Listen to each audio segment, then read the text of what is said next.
13 years ago, in the small town of Elkwood, something happened that no one could quite explain. It wasn't a crime that made the news, it was a mystery, one that would haunt the community forever. William Blake was just a simple man, humble, hard-working, the kind of person most people took for granted. At 28, he was a mechanic by trade, a son to a single mother, and a quiet figure in town. No one ever really noticed him much.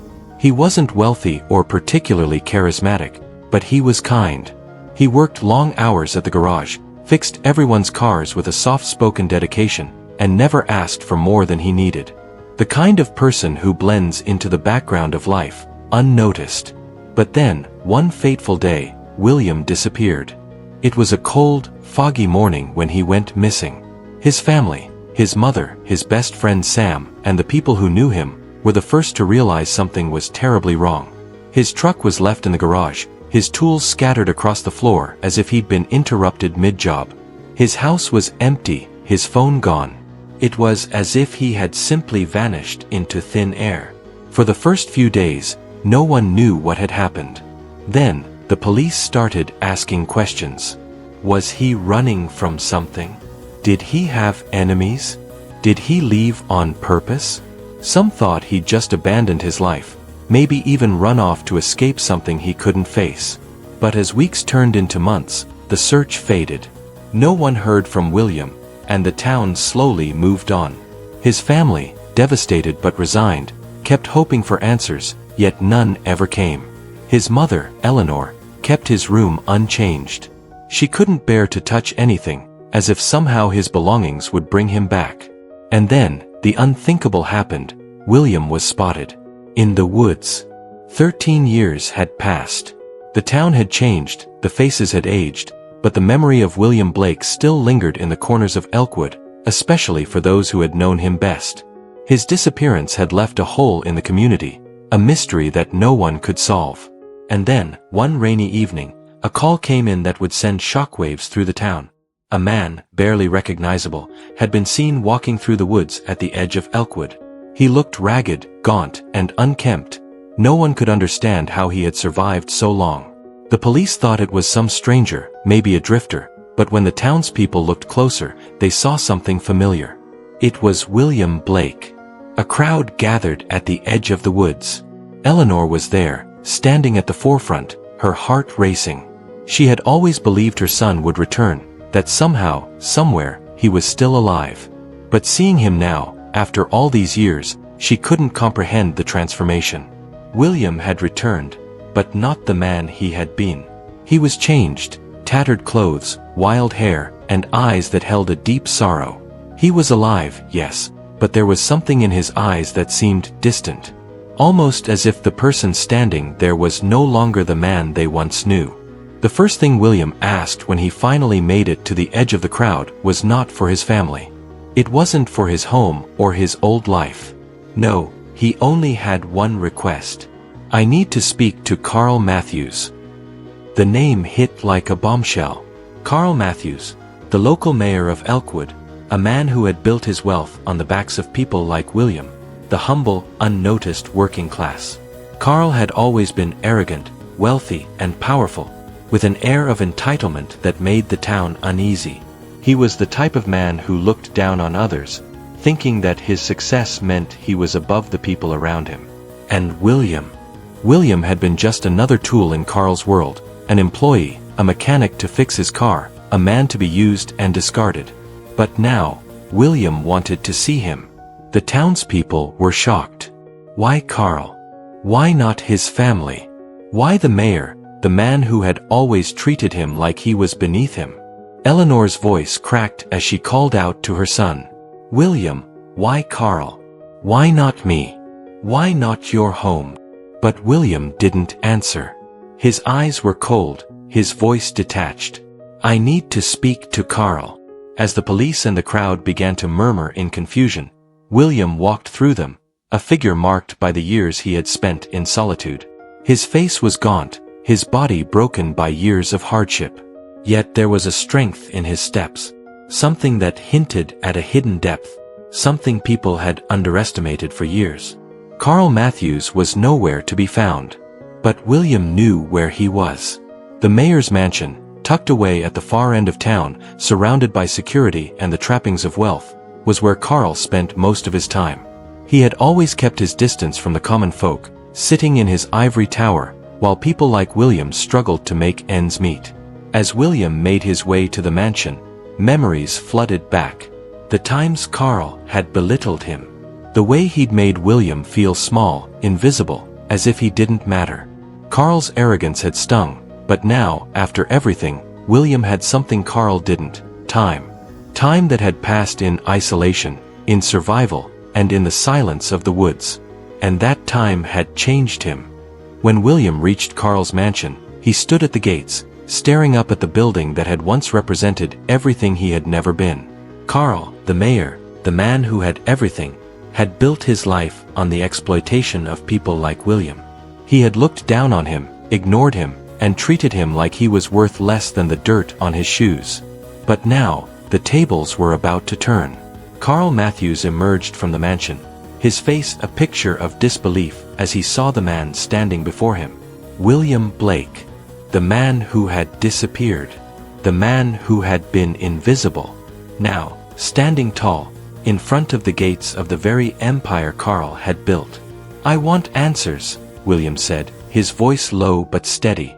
"For 13 years, I've been in the woods. And you've been here, living your life. But I need to know why. Why did you do it? Why did you leave me behind?" Carl stammered, his arrogance faltering for the first time. "William, I don't understand. What are you talking about?" "You know what I'm talking about," William replied. "You used me. You treated me like dirt. You knew I was capable of more. But you never let me rise. You kept me down because you thought I was just a mechanic, just another tool. But I'm not just that, Carl. I never was." Carl's eyes narrowed, but William wasn't done. "For 13 years, I've been surviving. Surviving in the woods. And now, I'm back. But not for revenge. I'm here for justice. I'm here to show you what it feels like to lose everything." Carl laughed nervously, backing away. "You don't know what you're talking about. I gave you everything you had." "No," William said, stepping forward. "You took everything from me. And now, I'm taking it back." As Carl turned to run, the crowd gathered behind William, their eyes wide with fear and awe. The man they had once overlooked, the man they had never given a second thought to, was now standing tall. And Carl. He was the one running. But just as Carl fled into the mansion, something unexpected happened. The ground shook beneath them all. A car screeched to a halt. Two figures stepped out, both dressed in sharp suits, their expressions cold and calculating. Carl's allies. The men who had helped him build his empire. And now, they were here, ready to fight back. And with them, a dark secret that would change everything. As the camera zoomed in on William's face, the question lingered in the air. Was this the justice he had been searching for? Or was it just the beginning of a much darker battle? William Blake stood in front of Carl Matthews' mansion, the gates closed behind him. His heart pounded, but his hands were steady. For 13 years, he had been invisible, a mere shadow in Carl's world. But now, the tables were turning. Carl had lived in luxury, hidden behind wealth, power, and privilege. And William. He had lived in the woods, his survival the only thing keeping him from falling apart. But now, after everything, he had come back, not for vengeance, but for justice. Carl Matthews, the once untouchable mayor, emerged from the mansion, his face a mask of confusion and disbelief. "William, I don't understand," Carl stammered. "You never did," William replied, his voice cold. "You never understood what it was like for people like me.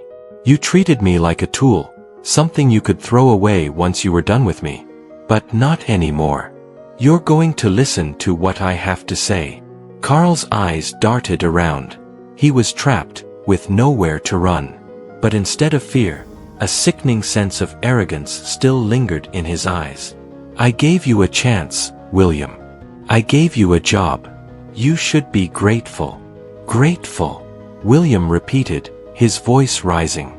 You gave me nothing, Carl. You took everything. You used me, you used everyone. And now, it's time for you to face the consequences. Carl's face twisted in disbelief, but William didn't let him speak. You think I've just been living in the woods for all these years, surviving, trying to find my way back?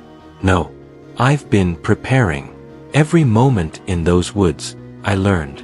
I became stronger than you could ever imagine. Carl laughed nervously, stepping back. You're just a mechanic. Just a nobody. No, William said, his tone deadly calm. I'm someone who's been underestimated my entire life. And now, you're going to see what happens when you make a man invisible for too long. Just as Carl opened his mouth to respond, there was a sudden noise, a car screeching to a halt behind William. A pair of men in sharp suits stepped out, their presence commanding and ominous. They were followed by two more men, burly, intimidating figures who stood behind Carl like shadows. Their eyes glinted with calculation. William didn't flinch. He had expected this. Carl had never built his empire alone. He had always relied on others who were just as dangerous and ruthless as he was. And now, they were here. One of the men stepped forward, his voice smooth but laced with menace. You've made a mistake, William. You don't know who you're dealing with. William's lips curled into a tight smile. I know exactly who I'm dealing with. But you don't know what you're up against. The man looked over to Carl, then back at William. You think your little revenge plan is going to work? You think your justice is going to put an end to this? You don't understand the power you're messing with. I understand just fine, William said, his eyes narrowing. And you don't scare me. The men laughed, but the sound felt hollow, as if they knew something William didn't. As if they were waiting for something. As if they were in control.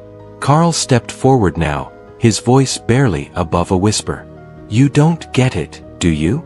You've been living in the woods for 13 years, while I've been here, building my empire.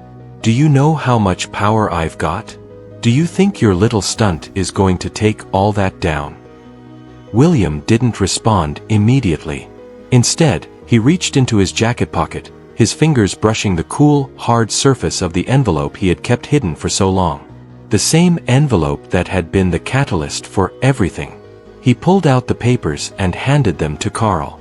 You've been living a lie, Carl. And these papers will prove it. Carl hesitated, his eyes flickering between the documents and William. What are these? William's lips curled into a knowing smile. These, Carl, are the contracts. The ones that prove you've been stealing from the people who trusted you. From the very people you've used and discarded. The ones you thought you could get away with exploiting forever. Carl's face drained of color as he flipped through the papers. His hands shook slightly, and for the first time, a real sense of fear flickered in his eyes. Where did you get these? Carl demanded, his voice trembling. It doesn't matter where I got them, William replied. What matters is that you've been living a lie, and it's finally catching up to you. But just as William thought he had Carl cornered, the room seemed to shift. A voice, low, smooth, and chilling, came from behind him. You're right, William. It's time for Carl's empire to crumble. William turned slowly, and there, standing in the shadows of the mansion, was a figure he hadn't expected. Someone who had been hidden for years, someone who had a stake in everything. A man whose identity had been carefully concealed, until now. It was his brother. David. William whispered, his voice cracking with disbelief. You've been behind all this? David Blake stepped forward, his smile cold and calculating. He was dressed in a suit just as sharp as the men who had backed Carl. His presence was just as intimidating, and his eyes held an icy determination. Surprised, William? David's voice was almost mocking. Did you really think you could take down everything Carl built without dealing with me? I've been watching. every move you made, every step you took. And now, it's time for you to understand something. William's heart skipped a beat. You've been working with Carl this entire time? No, David said, his smile widening. I've been building my own empire. And you've been a pawn in it. William's world seemed to shatter in that moment. His own brother, his blood, had been the one pulling the strings all along. The man he thought he could trust, the one he thought would help him bring Carl down, had been using him for his own gain. David stepped closer, his face inches from William's. You never understood, did you? This wasn't about revenge. This was about power. And now, you're in my way. The room was heavy with tension, the air thick with unanswered questions. William Blake stood at the center of it all, betrayed, surrounded, and uncertain about what to do next. His brother, David, had just revealed the darkest truth of all. He was the mastermind behind the empire that had once stood in Carl Matthews' shadow. Carl, now cornered, looked just as bewildered as William felt, but there was no sympathy in his eyes. Instead, there was something worse, defeat. And behind it, fear. You really think you can just walk in here and destroy everything I've built? Carl spat, his voice trembling. David stood behind him, his face unreadable, his cold smile never fading. You've destroyed it all yourself, Carl. And now, it's time for you to pay. William's heart raced, but the words stuck in his throat. He had spent 13 years in isolation, surviving, waiting for this moment, only to find that everything he thought he knew had been a lie. His brother, the person who should have been by his side, had been a part of the conspiracy that took everything from him. You're a traitor, William finally said, his voice shaking with fury. All these years, and it was you pulling the strings? You've been using me. All this time, I was nothing but a pawn. David's smile only widened. You were never a pawn, William. You were the perfect distraction. Distraction. William echoed, his mind spinning.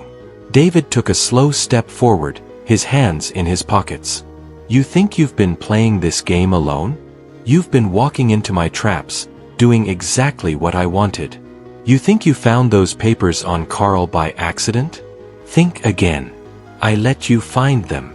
Carl's face was pale now, and he was shaking. You've been using him as a puppet, David? David's eyes turned to Carl. You were never the target, Carl. William was always the one who mattered. And he was always supposed to come after you.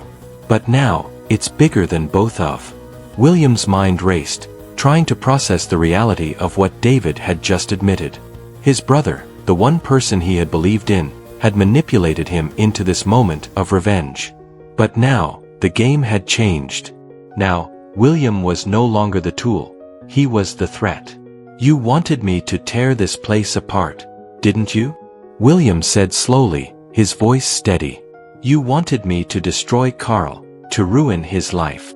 David shrugged. What's the point of building an empire if you can't play with the pieces? William's fists clenched. The bitterness of betrayal overwhelmed him, and for the first time, he saw David for who he truly was, a man who would use anyone and anything to climb higher, to take control. But now, David continued. Now, it's time to finish what we started. I'm not going to let you ruin this for me. A cold chill ran down William's spine. What did David mean by that? David motioned to his men, who had remained silent until now. Take Carl, he said. He's outlived his usefulness. No, Carl shouted, struggling against the guards who began to drag him away. You can't do this. I built this empire. David's eyes narrowed, the faintest trace of a smile playing at the corners of his lips. Not anymore, Carl. This empire is mine now. William stepped forward, his voice a low, determined growl. What do you want from me, David? Why are you doing this? David's smile faltered for a moment, and then he leaned in close, speaking softly. You still don't understand, do you, William? You never were the one in control. I've been building something much bigger than any of this. I'm not just taking down Carl. I'm taking down everything. Starting with you." The room fell silent, the weight of David's words sinking in. William stood frozen, his mind racing, but one thing was clear. David wasn't just manipulating Carl. He was playing a much larger game. And William, his brother's unwitting pawn, was about to become the final piece. Just as William was about to ask David what he meant, the doors to the room slammed open. A tall man in a dark suit stepped inside, flanked by 2 armed guards. William froze, his heart pounding in his chest. It wasn't just the appearance of this stranger that made his blood run cold, it was the recognition that hit him like a punch to the gut.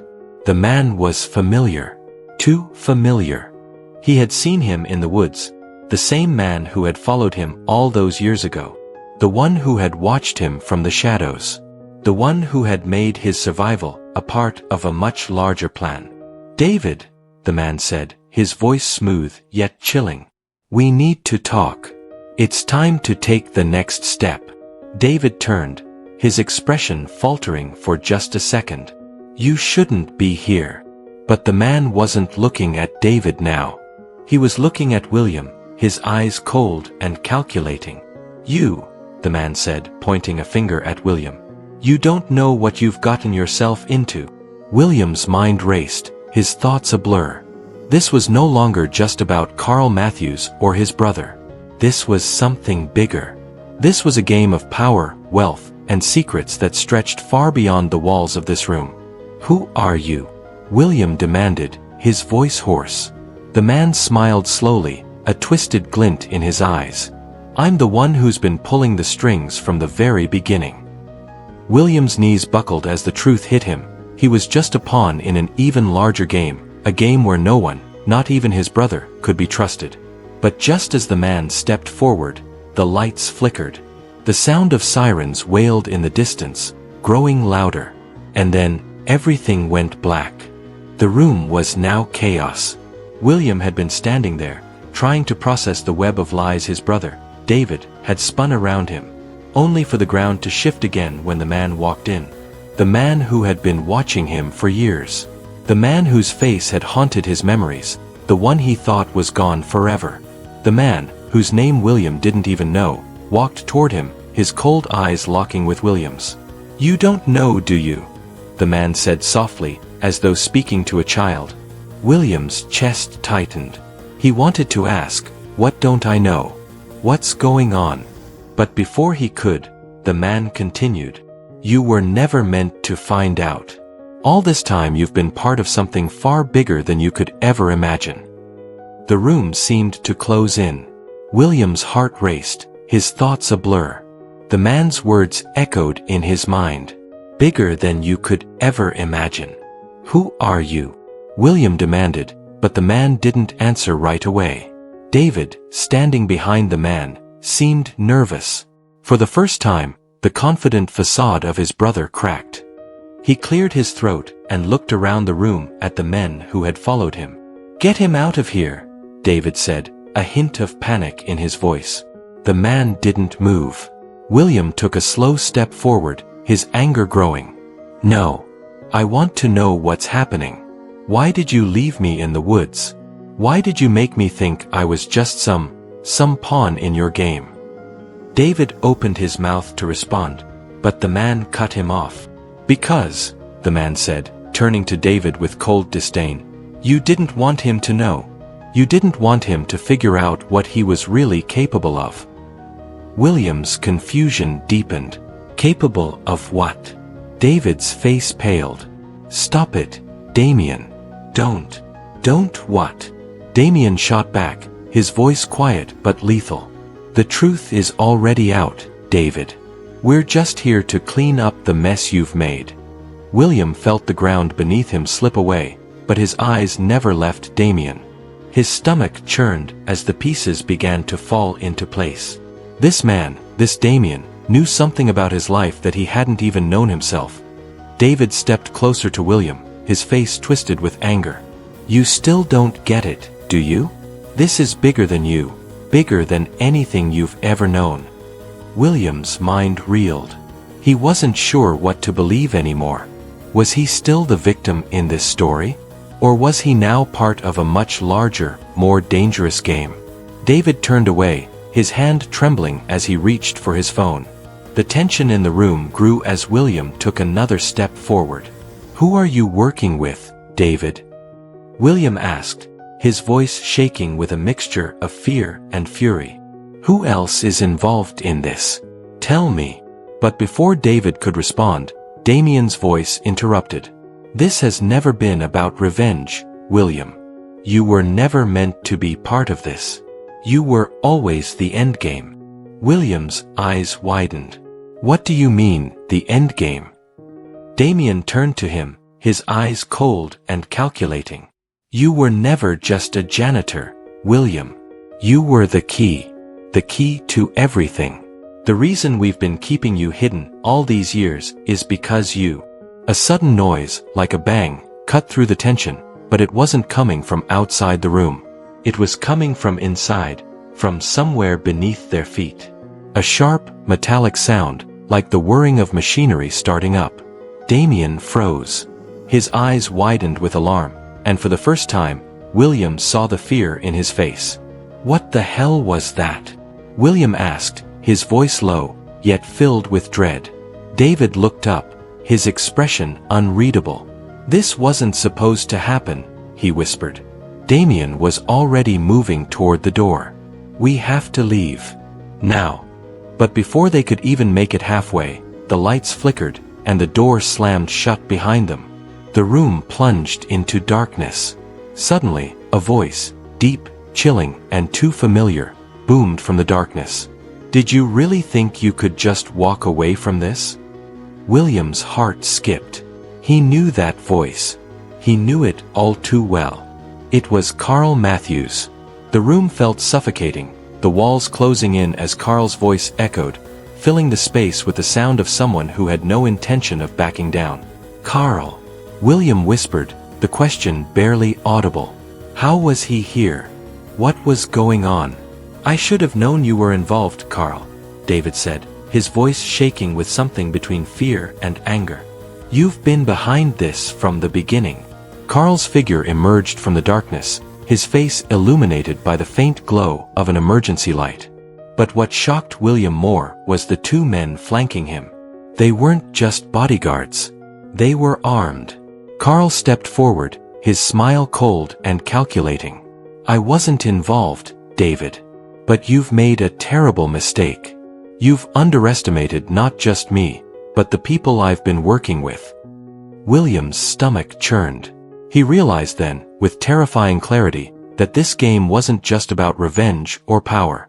This was something more sinister. This was about control.